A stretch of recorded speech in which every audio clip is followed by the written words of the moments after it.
Japón, al igual que Singapur, no tienen recursos naturales. Eso significa que su principal recurso es el cerebro. Y para eso, matemáticas. Exacto. Ahora, las matemáticas, dime, con estas nuevas tecnologías, ¿hacia dónde vamos si no dominamos las matemáticas? A ningún lado. O sea que si tú ves a un joven que quiere tú que se desarrolle en el futuro, ¿qué es lo que tú le recomendarías? Que se prepare bien y sobre todo que estudie los fundamentos de las matemáticas. Y también, Pero eso hay bueno, que hacerlo de chiquito. exacto, O sea, de chiquitico Sí. hay que enseñarle bien la matemática. definitivamente. Y bueno, que analice hacia dónde va el mundo. El mundo está moviendo con tecnología.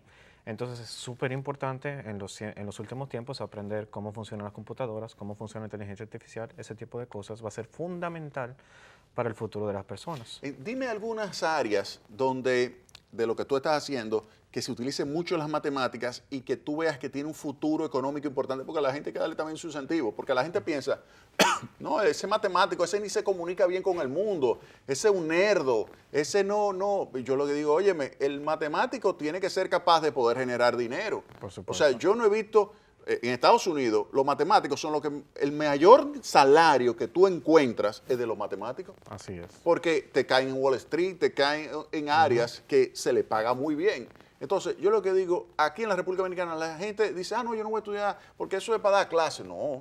Dime áreas específicas que los negocios te pudieran atrapar para tú generar un valor importante y recibir un buen pago. Ok. Pues precisamente lo que yo estoy estudiando es minería de datos y aprendizaje automático. Ujú. El aprendizaje automático es básicamente, por ponerlo en palabras sencillas, es que la computadora aprenda por sí misma. Tú le das ciertas datas a la computadora las lee, las analiza y aprende, llega a conclusiones por sí misma. Dice como que, si esto es así, entonces esto tiene que ser así. Y va mejorando el algoritmo. Exactamente. Va Con cada aprendiendo. ciclo se va mejorando la respuesta final del algoritmo. Para eso, para aprendizaje automático, son modelos probabilísticos muy complejos. Se utiliza probabilidad y se utiliza estadística. Eso es el principal ejemplo, bueno, no el principal ejemplo, pero un ejemplo de los que yo te podría dar ahora mismo, donde las matemáticas son fundamentales para entender. Imagínate Pero tú. cójalo por ejemplo, hoy en el programa Consulta Económica estaba Ana Tavares, Sí. que es una experta en Business Intelligence Muy y en Business interesante. Analytica. Una jovencita que yo le di clase también, brillantísima. Yo he tenido suerte. Hay algunos que no han sido tan buenos, pero hay muchos estudiantes excelentes que han pasado por mi mano. Y ella hizo su especialidad en Business Analytics y Business Intelligence. Y ella estuvo hablando de el uso de todo este tipo de aplicaciones para crear valor Sí, en los negocios. Sí, por supuesto. Entonces, esto de las matemáticas se puede utilizar muchísimo, por ejemplo, en Facebook, en Google, en Amazon, en Netflix. Todo esto Sí, a eso iba. genera un valor importante. El algoritmo de predicción de Netflix cuesta un dinero. Ellos tienen hasta una competencia. ¿Cuál es el que tú tienes, oye bien, Sí, sí. de rating de las que le van a dar las personas a las películas? Si tú tienes un modelo más accurate, más preciso que el modelo que tiene Netflix, te dan $1 millón. Sí, precisamente. Óyeme bien, $1 millón. Y eso sí, tú lo ves los tipos matándose para conseguir ese algoritmo que lo mejore. A mí me di cuenta que tú estás mejorando también un algoritmo de un profesor tuyo. Sí, bueno, ese ha sido mi trabajo de tesis hasta ahora. Entonces tú te quieres ganar un billetico. Quisiera yo. Si no, porque No, en eso que está. definitivamente. Yo a definitivamente. los estudiantes les enseño que todo es esto. Hay que producir. Yo cuando era muchachito, hay una anécdota donde un judío que vivía por allá, por donde nosotros teníamos la farmacia Duarte con Felimera Ruiz, él iba siempre a la farmacia, se llama Ladislao. Él me dijo, Jaime, ¿qué tú vas a estudiar? Yo tenía 11 años. Y yo en ese entonces tenía mucha afición por la fotografía. Y me dice Ladislao, ¿qué tú vas a estudiar? Y yo le digo, fotografía. Dice, no, ¿qué tú vas a estudiar? Y yo le digo, no, fotografía. Me dice, no, eso es un hobby, eso es para pasarlo bien. Y me hace así en la cara. Negocio. Estudia algo que produzca. Lo otro, tú lo compras con eso. Estudia negocio. Número.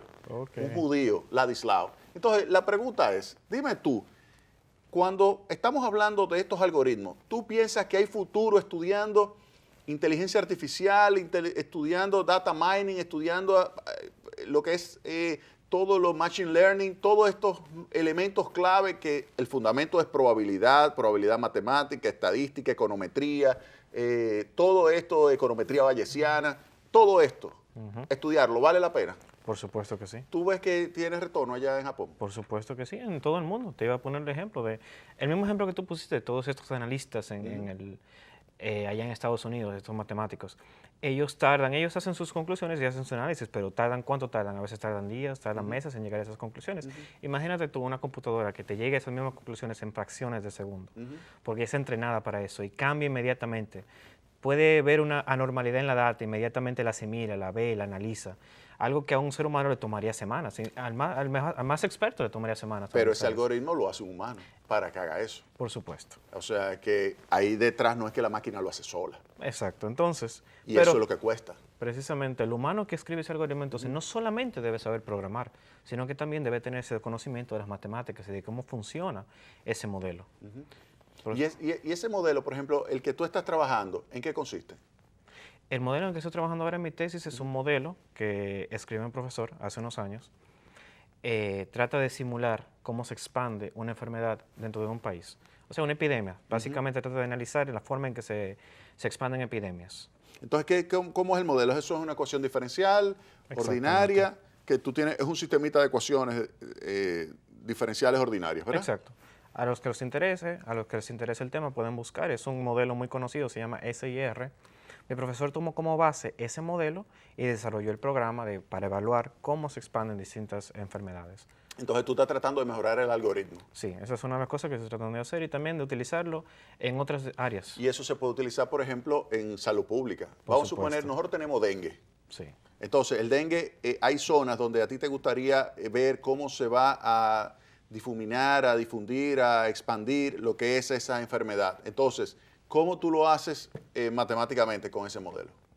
Bueno, el modelo básicamente, como te había comentado, son 3 ecuaciones diferenciales que tratan de evaluar el número de personas que son susceptibles, el número de personas que son infectadas, el número de personas que están recuperadas de la enfermedad.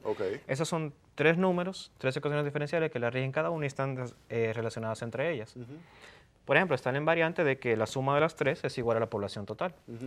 Ese tipo de ecuaciones. Entonces, el modelo con el que yo estoy trabajando trata de entender. Tú le das la data, es aprendizaje automático. Tú le das la data de la información porque necesita la información de hasta dónde se desarrolla la enfermedad hasta ese momento. Y el modelo no analiza y básicamente te dirá a ti cómo va a evolucionar esa enfermedad en un futuro. Y esa ecuación, tú utilizas métodos numéricos porque no tiene una solución analítica el sistema. Exacto. Entonces es un método de aproximación, lo que tú estás teniendo, algún método de Newton, de Raphson-Newton, o sea, tiene algún tipo de camino de optimización para poder llegar a la solución, sería, digamos, el estado estacionario. Sí, el algoritmo de optimización se llama Leverner-Marquardt, el que utilizamos. Ese es el que están utilizando. ¿Y se van a quedar con ese algoritmo o van a...? Sí. Bueno, dentro del área de la computación, ese ha demostrado ser uno de los más eficientes en el sentido de que converge a la solución más rápidamente que otros algoritmos. Vámonos a la pausa y retornamos en breve con Luis Japa.